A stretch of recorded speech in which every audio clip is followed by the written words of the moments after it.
primero es que, bueno, ustedes van a ver que a medida que ingresan a los diferentes microorganismos que causan distintos síndromes, estos mismos microorganismos están ubicados también en otros síndromes, no necesariamente cada síndrome cierra el microorganismo. Entonces, hay una diosa de la mitología griega, que es de la magia y de los cruces de caminos, que tiene múltiples caras. Esta idea sería la que nos podría acompañar respecto a estos microorganismos que pertenecen a diferentes cuadros sindrómicos. Uno de ellos vamos a hablar ahora, que es Streptococcus pyogenes, que lo vamos a ver luego en otras patologías, no únicamente, bueno, ahora vamos a hablar de anginas, las producidas por piógenes, que es quizás la más importante. Hay otras descriptas que, como les digo, lo van a tener ustedes que leer. Es decir, nuevamente hacemos foco en que en estos PowerPoint tocamos algunos temas. El resto está en el libro. Dentro de infecciones respiratorias altas, bueno, tenemos primero siempre que considerar la microbiota del tracto respiratorio alto, es decir, laringe para arriba.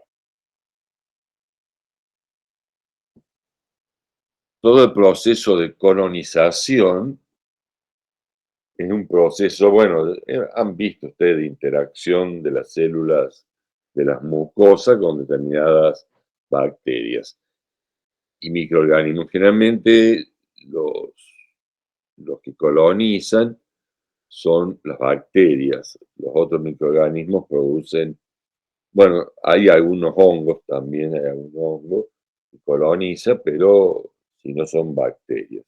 Es importante conocerlas porque, y bueno, es, es unas preguntas que siempre hacemos porque si ustedes aíslan un microorganismo de una bacteria que se encuentra en la microbiota, en general no tiene mucho sentido, salvo que el paciente tenga una clínica determinada. Y allí caemos también en unos términos que lo habíamos hablado, que es hay una microbiota residente, ¿se acuerdan? Sí, profe. Bueno, que depende de la edad, del sitio, si uno la destruye se restituye, y una microbiota transitoria, que hay microorganismos que colonizan temporalmente determinados sitios de piel o mucosas. Y que, bueno, además pueden proliferar cuando en otras patologías, no en la que vamos a hablar hoy, cuando se altera la microbiota residente, es decir, microbiota transitoria. ¿Cuál es la importancia? Bueno, la importancia de la microbiota es en el diagnóstico, bueno, como hemos dicho, como decimos siempre, es necesario para la interpretación de los resultados y además en infecciones endógenas, es decir, infecciones que tienen como punto de partida este microorganismo colonizante o que se encuentra en la microbiota.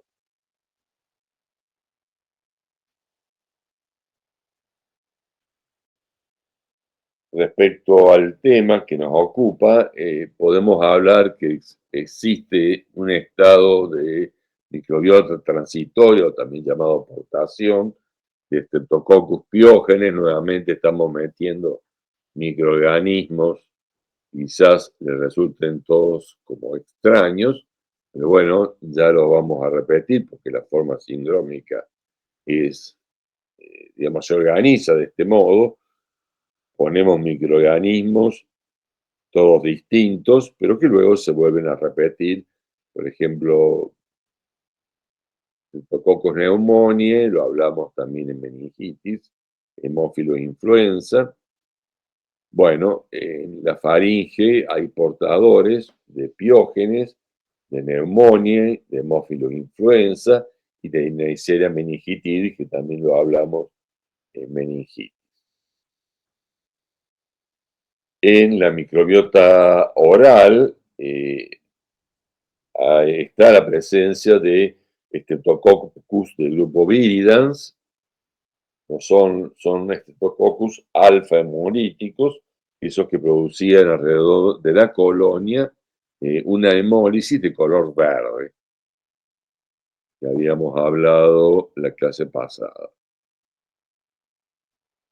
Estos son los responsables de caries, quizás debiéramos haberlos tocado también. También en el surco gingival hay numerosos anaerobios. Y ahora entramos ya en anginas.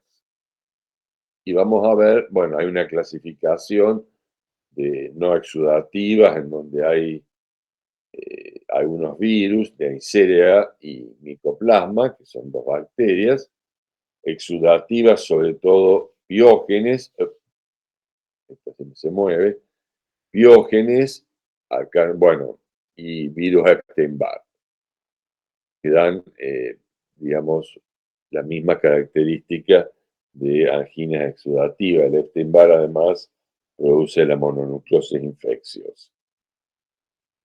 Y piógenes lo vamos a ver que transversaliza ya, numerosos síndromes. Las pseudomembranosas, Corynebacterium diphtheria, que hace años que no circula por Argentina, ulceronecróticas, bueno, la angina de Vincent, que es muy poco frecuente, y las úlcerovesiculares, herpes, Coxsackie, herpes ya lo hemos hablado también en el sistema nervioso, como encefalitis, meningitis, virus Coxsackie también, Treponema pallidum, que lo vamos a ver en infecciones de transmisión sexual. Bueno, estos nunca están como flora transitoria. Y vamos ahora a entrar directamente en una angina que es la eritema-topultácea producida por Streptococcus pyogenes. La presentación clínica es la que ustedes están viendo aquí a la derecha, que es una angina exudativa con odinofagia, fiebre alta. El microorganismo es el que observan ustedes. ¿Qué están observando allí arriba?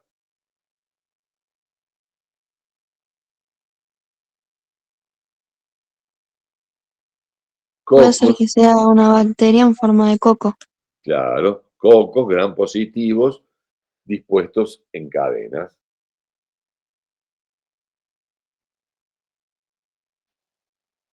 Que podría corresponder a Streptococcus pyogenes, pero también pueden corresponder a los Streptococcus viridans, es decir, que tienen la misma morfología, tinción y disposición de otros Streptococcus que forman parte de la microbiota oral. Este es un concepto importante porque de ello va a depender justamente el hecho que la coloración de Gram no nos resulta de diagnóstico por los otros integrantes que tienen la misma morfología, tinción y disposición. Piógenes, ya entrando en el tema, es un agente patógeno que tiene numerosos factores de virulencia. Entre ellos la cápsula. Bueno, acá la vemos, a ver, ácido hialurónico, vemos luego el ácido lipoteicoico, es un gran positivo, y luego una proteína M, que es uno de los mayores factores de virulencia de este microorganismo. Obviamente estamos viendo solo un coco, no estamos viendo la cadena.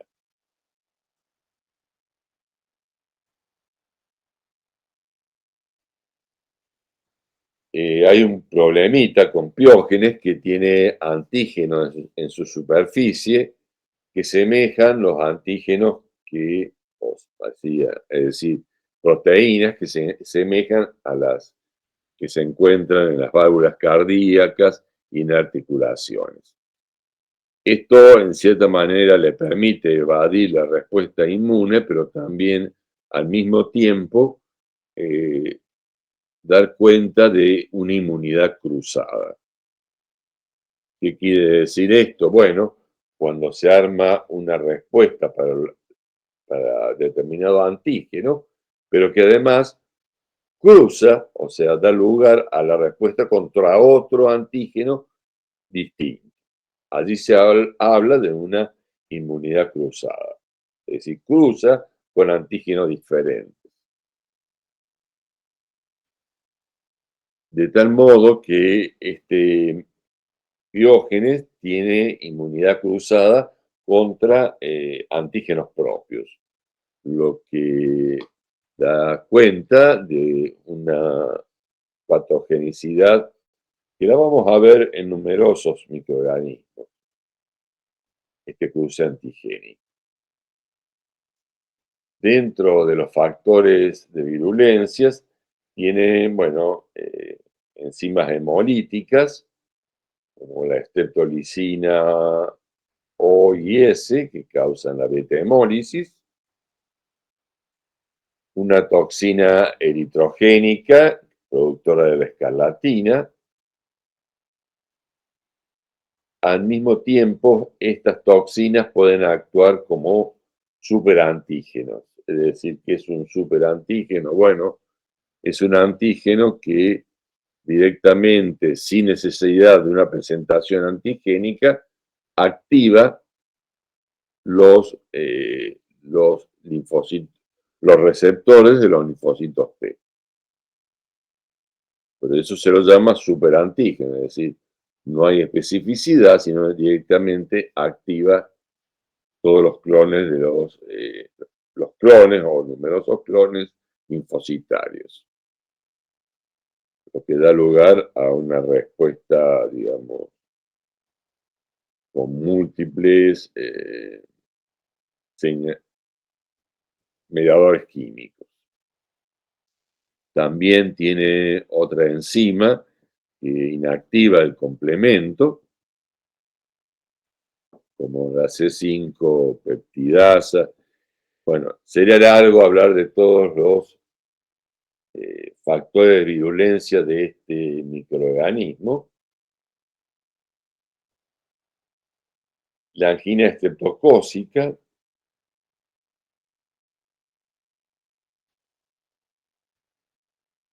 tiene, en virtud de esta reacción cruzada de anticuerpos contra determinados antígenos microbianos y antígenos del hospedero, produce, luego de la angina, puede producirse una fiebre reumática. Y esta se caracteriza por lesiones cardíacas o glomerulonefritis, que es una patología en donde los inmunocomplejos causan inflamación renal. En estas dos patologías no supurativas no es posible ya aislar el microorganismo, sino que lo único que existe es una respuesta inmune de un microorganismo que fue. No sé si me comprenden,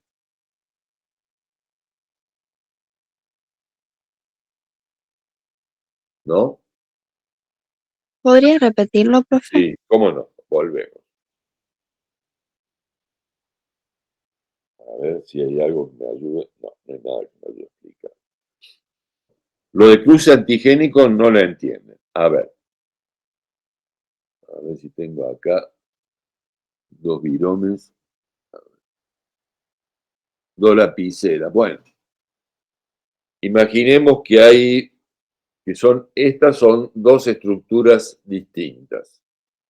Esto es el piógenes y esta es una estructura del hospedero. Si sacamos los capuchones de ambas, vemos que estos son antígenos.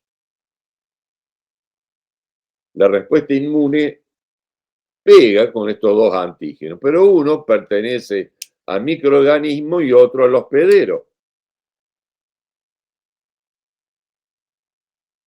De tal manera que los anticuerpos van a reaccionar contra ambas estructuras, los anticuerpos y toda la inmunidad celular. Pero vemos que son lapiceras distintas, una pertenece al microorganismo y otra al hospedero. Acá hablamos de un cruce antigénico. Este cruce antigénico nos da lugar en numerosas oportunidades a enfermedades en el hospedero, pero que no son producidas por el agente, porque el agente ya fue eliminado.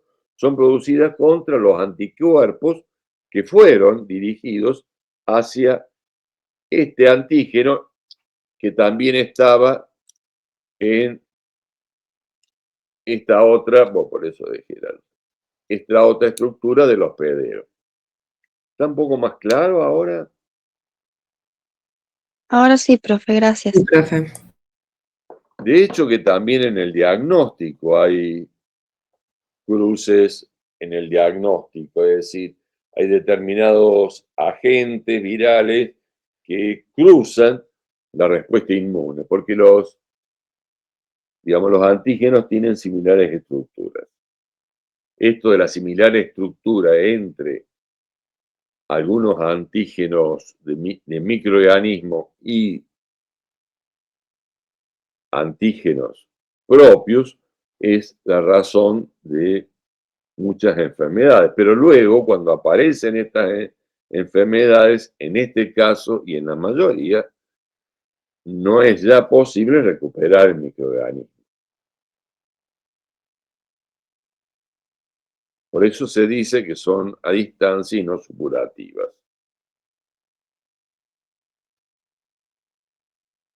Vamos allí. Es importante comprender esto del cruce antigénico. Es decir, es una respuesta inmune que está dirigida hacia algo que estuvo, pero que ya no es, y está en el hospedero. ¿Sí? Sí, profe, se entiende. Por lo menos por mi parte. Es decir, hay complicaciones locales, supurativas, como abscesos o toxinas, como la escarlatina, que es por la toxina eritrogénica, no es pirogénica. Bueno, por una toxina que está mal el nombre allí, en la eritrogénica, producida por el microorganismo, en donde podemos encontrar el microorganismo en la muestra. Sin embargo, estas a distancias no supurativas, como lo causal está en el sistema inmune, que cruzó con estructuras propias, ya no es posible encontrar el microorganismo. ¿Sí?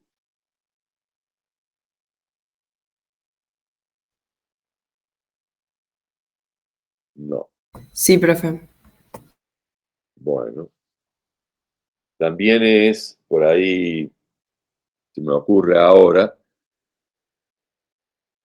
que ustedes caractericen a menudo si una patología es sistémica o no lo es, porque si fuera sistémica, se accede, si está en circulación por sangre, vamos a ver más adelante los hemocultivos, es decir, es posible aislar el microorganismo en sangre. En este caso no es posible aislarlo en sangre. acá le estoy mostrando de nuevo cuál es Piógenes y cuál es un Streptococcus viridans. No se puede identificar. No se puede conocer, no se puede. Recuerden, está bien la respuesta, pero también ajusten esta palabra de identificar y úsenla solo en el final. Porque identificar, recuerden, en nombre y apellido. Acá vemos Streptococcus. Nada más. Coccus, gran positivo, dispuesto en cadena. Nosotros le llamamos identificar cuando, es decir, esta es una persona que tiene un saco violeta y que es media redondita. Pero no sabemos el nombre de la persona. En la identificación ya sabemos luego que se llama Juan Pérez, por ejemplo. Pero como bien dice la compañera, la microscopía óptica, la coloración de Gram, no nos resulta de utilidad. Recuerden además que, después lo vamos a volver a ver, que acá estamos, cuando uno habla de un objetivo de 100 por, el aumento no es de 100 por, porque el objetivo hay que multiplicarlo por el ocular, que tiene 10 por, es decir, estamos viendo acá a 1000 aumentos.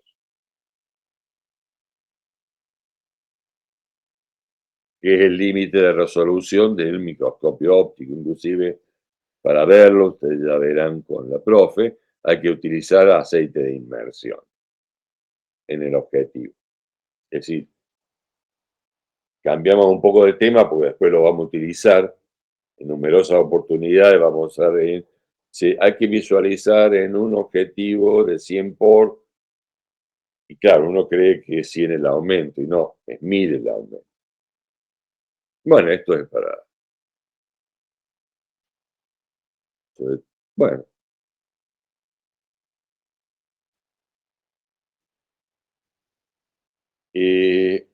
Algo que tomábamos en el examen, no porque por el hecho de el examen, sino porque vimos que había algo que estaba un poco flojo, era la toma de muestra, el envío y la conservación. La toma de muestra puede realizarla el mismo paciente, dependiendo de qué muestra es, o en este caso la realiza un profesional. En una angina estreptocócica se hisopan ambas faringes, se pueden tomar 2 hisopos, y luego se envía inmediatamente o con un medio de transporte a temperatura ambiente. Por eso es importante conocer cómo es el envío y conservación. La coloración de Gram, como hemos visto en la diapositiva anterior, no tiene valor. Sí lo tiene el cultivo, es decir, si inocula o se siembra o se inocula la muestra en agar sangre. ¿Para qué? Bueno, para ver la beta-hemólisis.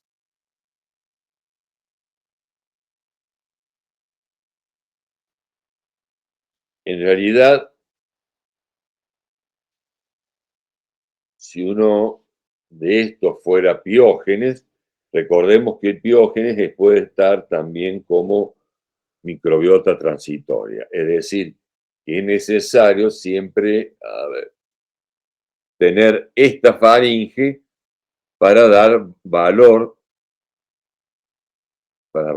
tiene un nombre, para darle valor a el aislamiento. ¿Por qué? Porque podemos aislar el mismo Piógenes en un individuo que es portador. Es decir, no solo nos podemos confundir con uno similar, sino que lo podemos aislar en alguien que no tiene la enfermedad.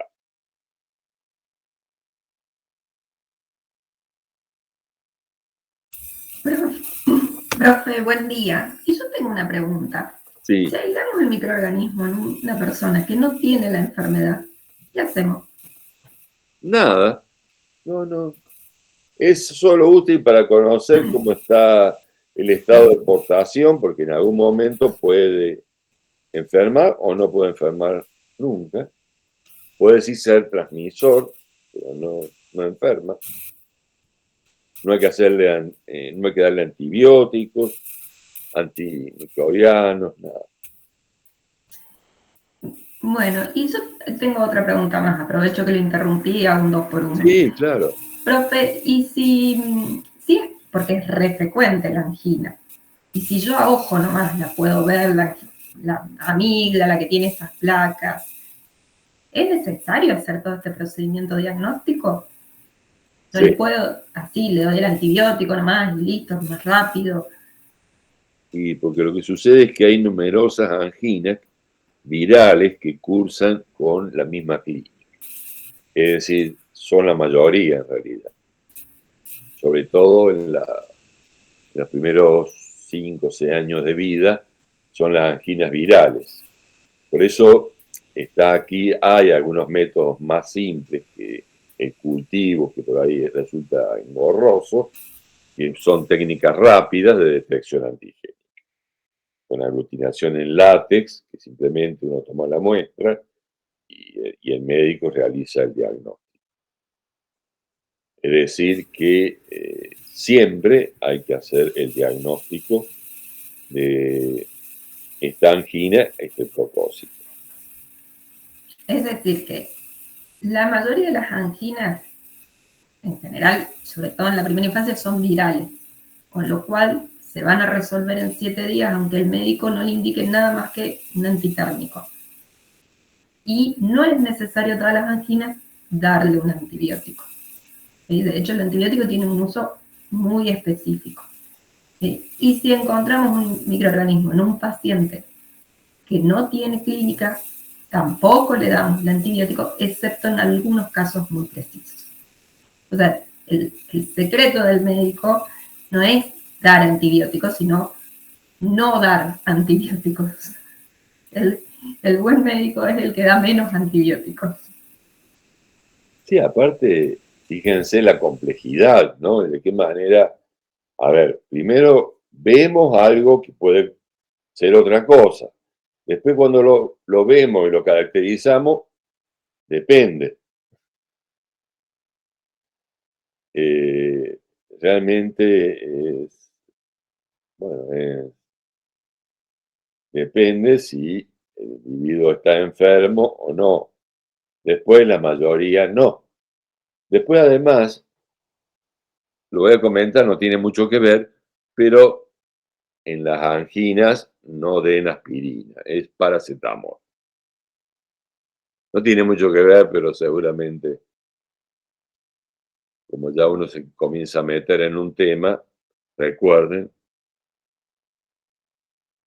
Bueno,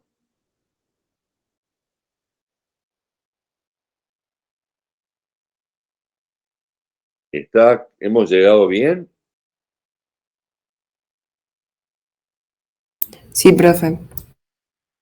Es decir, ahí habla de 2 hisopos, uno para la detección antigénica y otro para la coloración, no para coloración, está ahí, pero para agar sangre, para el desarrollo de agar sangre. Acá vemos la toma de la muestra, tratamos de no tocar la lengua,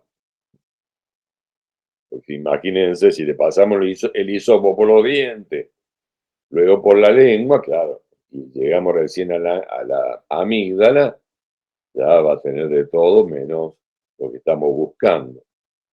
Y pasa solo.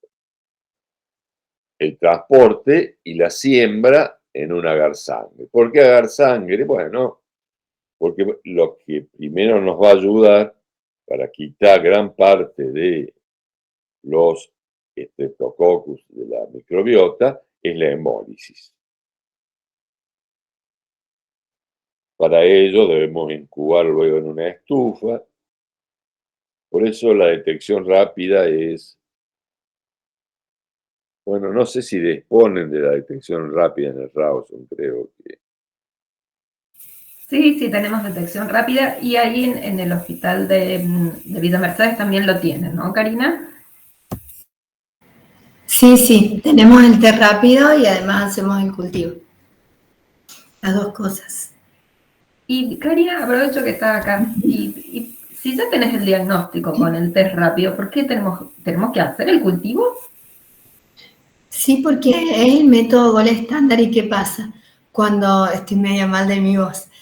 Cuando hacemos Si el te té escucho y rápido, estás para un hisopado nasofaríngeo, Karina, por favor. Reposo, sí. carpeta médica.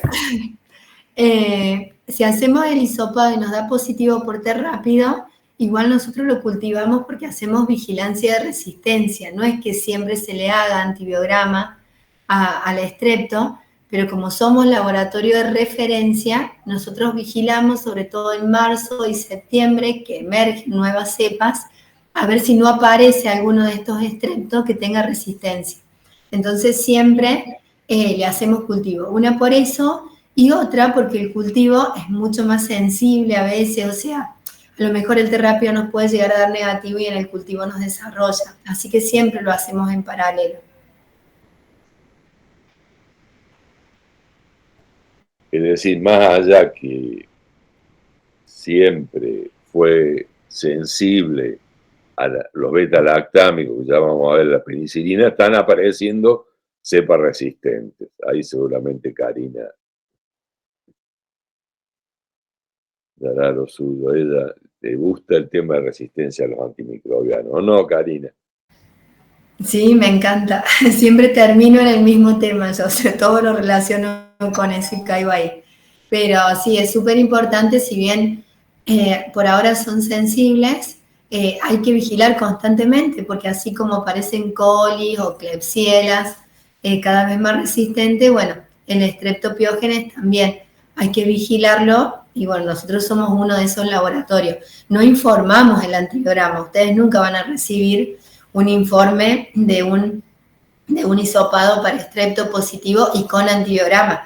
Ustedes lo van a recibir sin antibiograma. Nosotros hacemos eso para vigilar nada más, a ver si no aparece algo nuevo. También es importante saber que cada especie bacteriana tiene su sensibilidad a los antimicrobianos. Es decir, si es una Klebsiella, la profe que estaba hablando, que profe Karina, es como darle una paella, ¿no? Porque puede tener resistencia a numerosos antimicrobianos. ¿O no es así, Karina? Sí, ya cuando veamos el tema de la resistencia, la verdad que es muy amplio y ahí van a ver que las bacterias tienen distintos tipos de resistencia, se combinan entre ellas algunas, es un temita complicado. Fíjense de qué manera vamos combinando diferentes temas, ¿no? Bueno, acá estamos viendo los puntitos, son unidades formadoras de colonia. Vamos, ya hemos agregado, no sé si lo hemos dicho, pero cada puntito, esto es macroscópico, no es microscópico. Estamos viendo la placa de agar sangre a simple vista. Y vemos puntitos que corresponden a una colonia, es decir, a una bacteria, pero que se desarrolló y dio lugar a una colonia, es decir, se multiplicó, se multiplicó, se multiplicó, se multiplicó hasta que se hace visible como un punto que da cuenta de determinadas enzimas que tiene el microorganismo. En este caso tiene una hemolicina que produce una beta-hemólisis. ¿Qué es la beta-hemólisis? Bueno,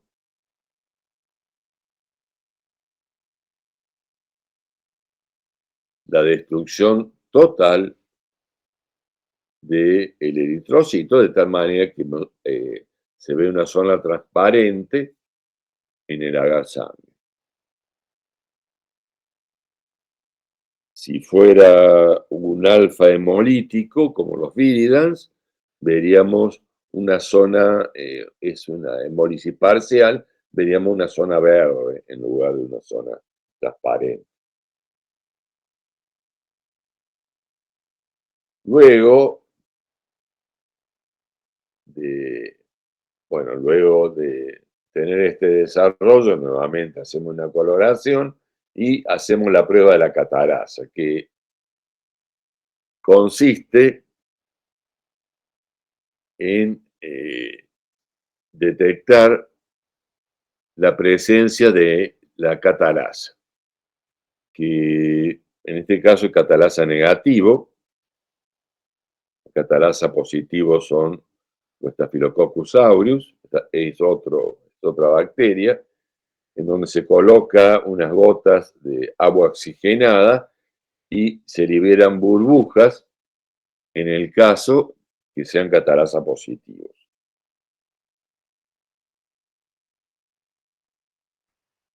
Estamos ya identificando con pruebas bioquímicas, que era el otro tema que faltaba en el último examen, cuando, uno intenta revisar las cosas que están flojas, y era esto, ¿no? De qué manera se identifica. No es que ustedes lo vayan a hacer, esto no lo van a hacer ustedes, pero tienen que conocer al menos algo. Para esta asignatura tienen que saber los pasos y luego recordarlos. También se utiliza para esta identificación, que no sé por qué hay, la prueba de la bacitracina, que es colocar, es un antimicrobiano. Ahí hay un disco. Esto tiene que ver ya con sensibilidad a los antimicrobianos. Es un disco, es un filtrito que está embebido del antibiótico, que es bacitracina, y difunde e impide el desarrollo del microorganismo alrededor de este disco. Es una zona de inhibición. En este caso, la bacteria es bacitracina positiva.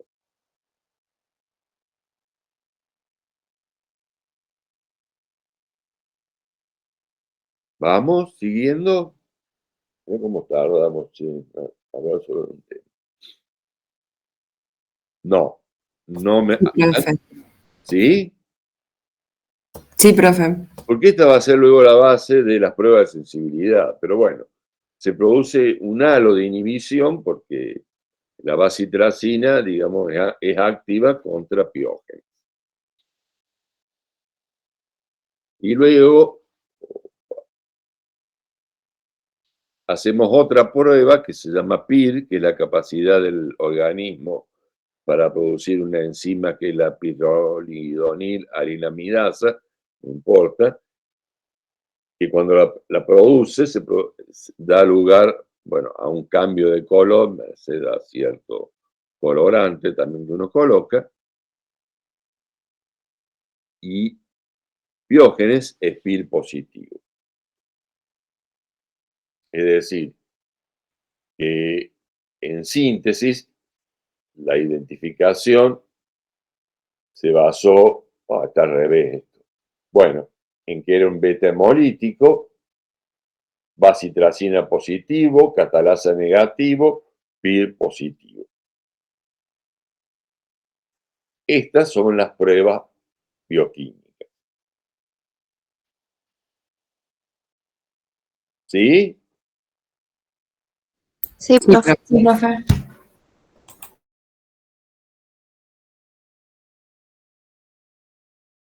Bueno, esto ya lo hablamos.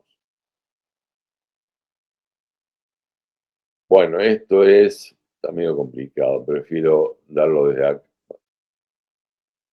En realidad, acá, a ver, ¿ven el puntero? Sí, ¿no?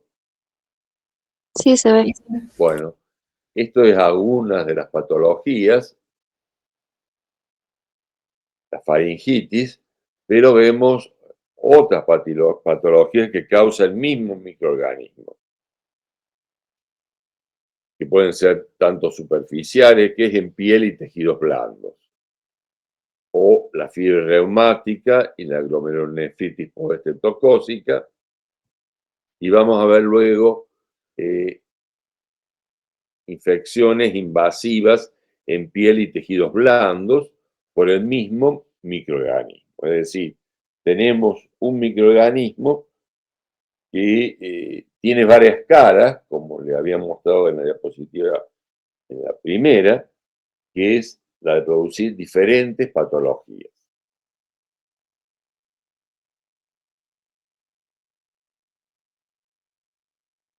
Obviamente, la forma de prevención es que los que tienen diagnóstico, bueno, no concurran a los lugares de trabajo. Es decir, la profe Karina no debiera estar en el laboratorio ahora. No sé, por Seguramente ahí lo ejemplo. está. Estoy encerradita acá solita.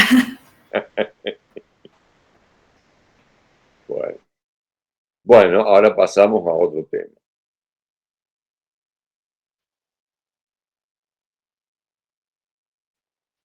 Miren cómo nos ha llevado